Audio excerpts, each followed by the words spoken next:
नमस्कार बंधुरा राजश्री देवश्रीते आपनादेर सबाइके स्वागत। आशा करी सबाई खूब खूब भालो आछेन और आमिओ खूब भालो आछि।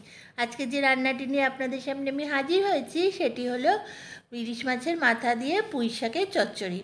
এই রান্নাটি আমি কিভাবে করছি সেটাই আপনাদের সঙ্গে শেয়ার করতে চলেছি।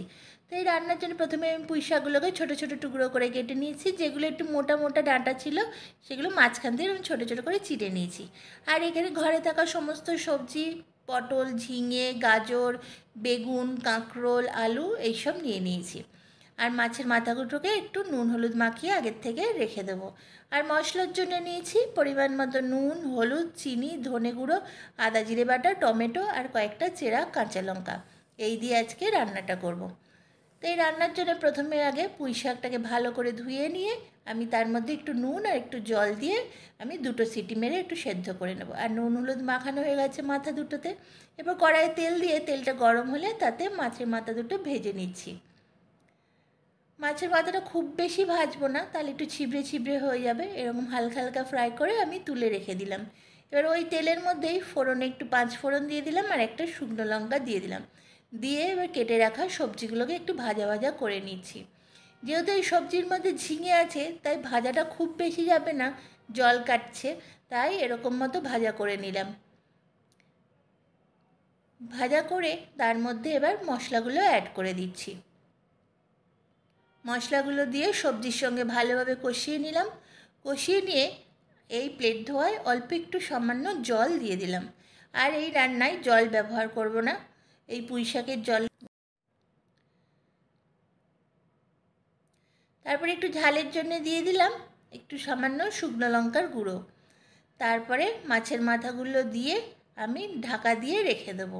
মাছের মাথাগুলো তেলের মধ্যেই ভাজলে মাছের তেল ছিটকে আসতে পারত, তাই জন্যে আর ওরমভাবে ভাঙলাম না।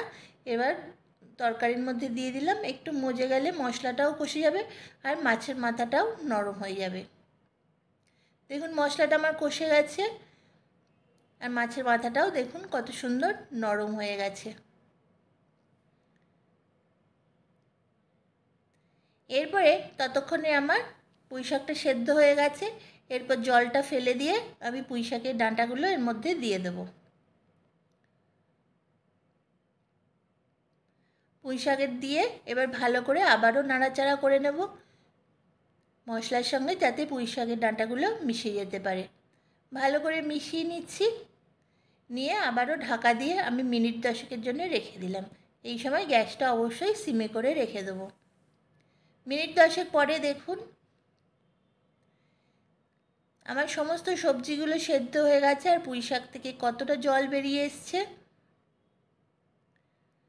এই জলটা টানাবার জন্য আর ঢাকা দেবো না। এবার গ্যাসটা বাড়িয়ে নিয়ে, যেহেতু আমার সবজিটা সেদ্ধ হয়ে গেছে, জলটা শুকিয়ে নেব, তার জন্যে একটু গ্যাসটা বাড়িয়ে এরকমভাবেই শুকিয়ে নিলাম।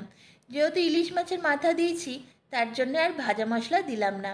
এমনি কাতলা মাছের মাথা দিলে বা চিংড়ি দিলে একটু ভাজা মশলা দিতাম, আর এতে ভাজা মশলা দিলে ইলিশের গন্ধটা চলে যাবে, তাই ইলিশের মাথায় আর দিলাম না। এরকমভাবে নামিয়ে গরম গরম পরিবেশন করে দিলাম। তো কেমন লাগলো বন্ধুরা আমার এই ইলিশ মাছের মাথা দিয়ে পুঁই শাকের চচ্চড়ি? যদি ভালো লেগে থাকে আমার চ্যানেলে যারা নতুন দর্শক তারা অবশ্যই সাবস্ক্রাইব করে দেবেন। আর পুরনো বন্ধুরা লাইক শেয়ার কমেন্ট করতে ভুলবেন না।